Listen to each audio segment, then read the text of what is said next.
Différents faits divers nous interpellent et nous incitent à la réflexion. Ils annoncent un événement imminent et d'une grande importance. Mais comment l'analyser? En écoutant Jean-Claude qui, à la lumière de la Bible, t'accompagnera et te permettra d'être prête, d'être prêt pour le retour de Jésus. Note que les éditions spéciales sont disponibles sur YouTube. Quelle est la réponse 2? Le 2, c'est le chiffre. Je te salue fraternellement en Jésus-Christ, le Sauveur du monde. C'est Jean-Claude qui partage avec toi cette nouvelle série qui s'intitule « Découvrir la vérité ». Marco et Jean-Claude sommes très heureux de te retrouver encore. C'est une joie pour nous de te dire que Jésus revient bientôt te chercher. Nous avons 2 références. Genèse 6, verset 8 et Jean 8, verset 1 à 11.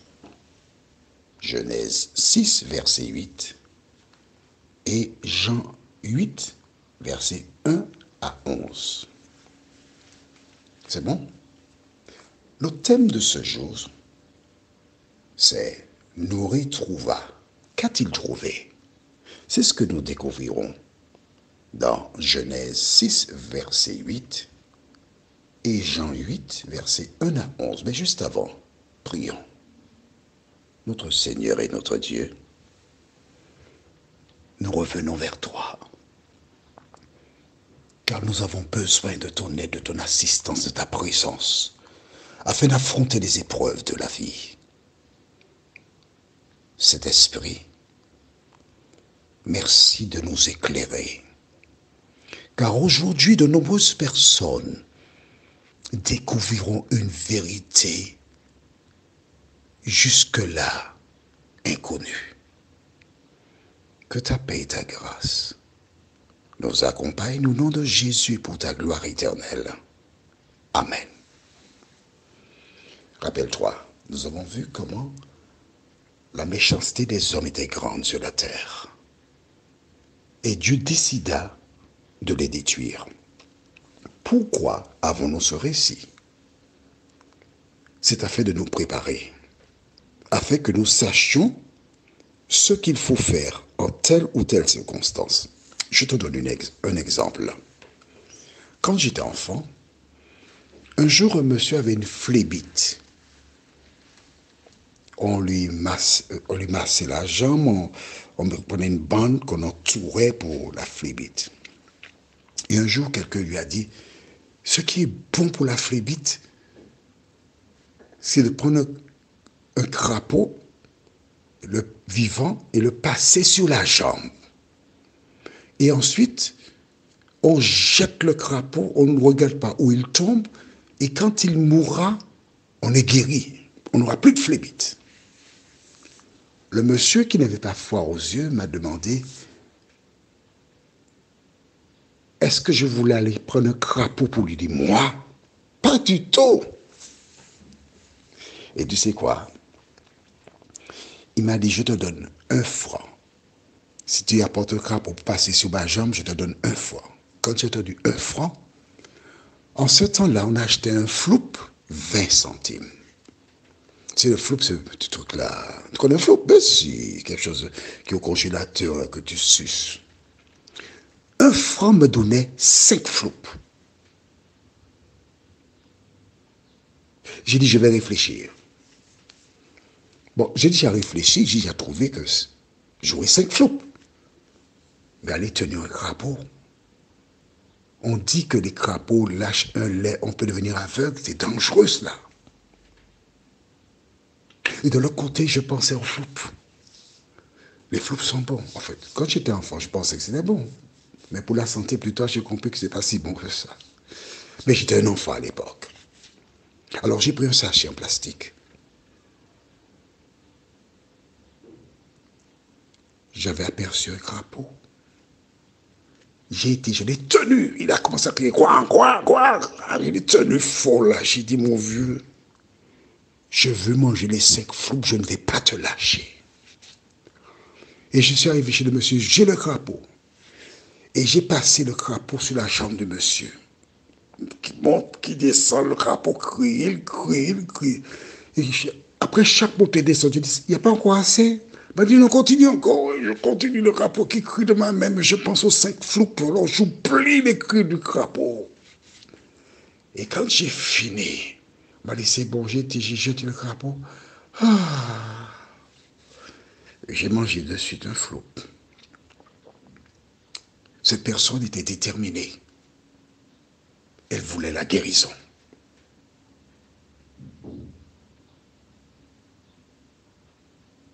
Dieu a dit, j'exterminerai. La solution au problème de ce monde actuel, ce n'est pas un crapaud, mais c'est Jésus de Nazareth. Et quand Dieu a dit, je vais détruire, tu sais qu'il va détruire. Et le récit que nous avons nous montre comment Dieu agit.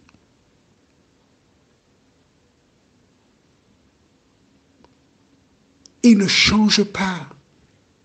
Et nous lisons maintenant dans Genèse chapitre 6, au verset 8. Que lisons-nous? Mais Noé trouva grâce aux yeux de l'Éternel. Amen. Amen. Noé trouva grâce aux yeux de l'Éternel. Qu'est-ce que ça veut dire? Ça veut dire que contrairement à ce que certaines personnes t'enseignent, la grâce n'est pas venue par Jésus de Nazareth. C'est pas vrai. Mais tu l'as lu là, dans Genèse 6, verset 8. Noé trouva grâce. La grâce existait avant la venue de Jésus. On est d'accord? Dis-moi oui ou non. On est en train de causer, toi et moi.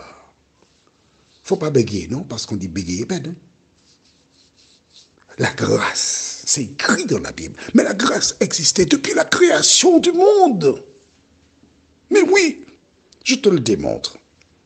Quand Ève et Adam ont mangé le fruit, Dieu pouvait les tuer dans la même journée de 24 heures. Il ne l'a pas fait. D'accord. Oui, tu as lu. D'accord, ok. On va revenir. Allons dans Genèse chapitre 2. Moi, je m'adresse à des personnes qui n'ont jamais lu la Bible. Et nous lisons à partir de Genèse 2, versets 15 à 17. L'Éternel Dieu prit l'homme et le plaça dans le jardin d'Éden pour le cultiver et pour le garder. L'Éternel Dieu donna cet ordre à l'homme. Tu pourras manger de tous les arbres du jardin, mais tu ne mangeras pas de l'arbre de la connaissance du bien et du mal, car le jour où tu en mangeras, tu mourras. C'est vrai, il a dit le jour où tu en mangeras, tu mourras. Donc logiquement, Dieu pouvait les tuer le même jour de 24 heures. Mais il ne l'a pas fait. Pourquoi? Je te donnerai la référence lors de la prochaine émission. Le jour dont il est question ici, si Dieu les avait tués le même jour de 24 heures, il aurait été juste, parce que c'est ce qu'il avait dit. D'accord? Mais il ne l'a pas fait. Pourquoi? Il leur a fait grâce. Dieu pouvait les tuer le même jour, et le même jour, faire un nouveau Adam, une nouvelle Ève. Et si ces personnes avaient fait comme les précédents, ils pouvaient les tuer aussi. Non. Il leur a fait grâce. Pourquoi? Parce qu'en même temps qu'il existe une journée de 24 heures, mais pour Dieu, un jour, c'est 1000 ans. Nous verrons cela demain, si Dieu nous prête vie. Bon, je dois t'expliquer quelque chose, justement. Un jour, c'est 1000 ans. Donc, ils n'ont pas vécu jusqu'à 1000 ans. Ils sont morts avant les 1000 ans. Donc, Dieu a respecté l'ordre qu'il avait donné ici. Est-ce que c'est clair pour toi? Ève et Adam continuèrent à vivre parce que Dieu leur a fait grâce. La grâce a toujours existé. Quand David a été vers Bathsheba, il aurait dû mourir. Dieu a fait grâce à David. Et Dieu a fait grâce à de nombreuses personnes dans l'Ancien Testament. Maintenant, allons dans le Nouveau Testament. Que devons-nous faire lorsque Dieu nous fait grâce? Lisons dans Jean chapitre 8, les versets 1 jusqu'au verset 11. Jésus se rendit à la montagne des Oliviers, mais dès le matin, il alla de nouveau dans le temple, et tout le peuple vint à lui. S'étant assis, il les enseignait. Alors, les scribes et les pharisiens amenèrent une femme surprise en adultère, et, la plaçant au milieu du peuple, ils dirent à Jésus, « Maître, cette femme a été surprise en flagrant délit d'adultère.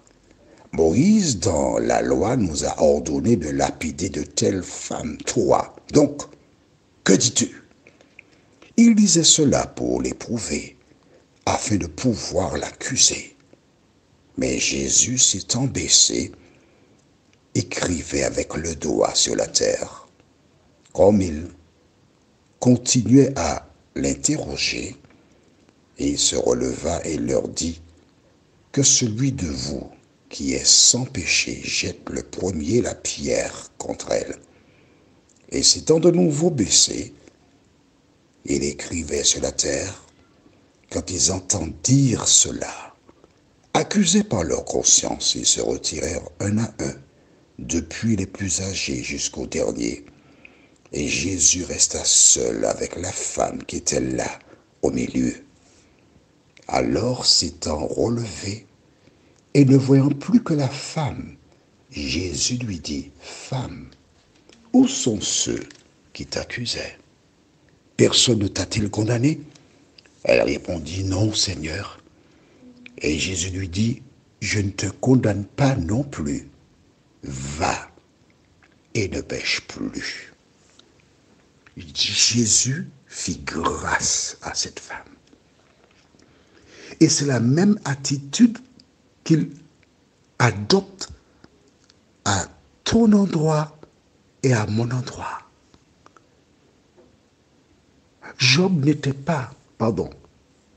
Cet homme, Noé, n'était pas parfait. Il avait des faiblesses. Mais il avait essayé de marcher selon la parole de Dieu. C'est pourquoi il a eu la grâce de l'Éternel. Et toi, Dieu veut te faire grâce aussi. C'est pourquoi il t'interpelle. Il t'invite à l'accepter pendant qu'il est temps. Que fais-tu de l'appel que Dieu te lance? Que fais-tu de la parole qui sauve? Veux-tu avoir, toi aussi, la grâce de Dieu? Tu n'as qu'une seule chose à faire. Obéir à la parole de Dieu. La référence que nous aurons pour l'étude du jour suivant se trouve dans Genèse 6, versets 13 à 19. Genèse 6, versets 13 à 19. En attendant, prions. Notre Seigneur et notre Dieu, merci pour la vérité. Car beaucoup de personnes, jusqu'à présent, répètent que la grâce est venue par Jésus. Et ces mêmes personnes ont la Bible. Et dans Genèse chapitre 6 au verset 8, nous lisons que Noé trouva grâce. Seigneur, merci pour la grâce qui a toujours existé. Merci de nous aider jour après jour à vivre en nous rappelant que nous sommes sauvés par grâce et qu'à ce titre, nous devons faire comme cette femme. Va et ne pêche plus. Va et ne transgresse plus la loi. Cet esprit, merci de continuer de nous éclairer. Nous t'avons prié au nom de Jésus et pour ta gloire éternelle. Amen. Que l'Éternel continue de te bénir.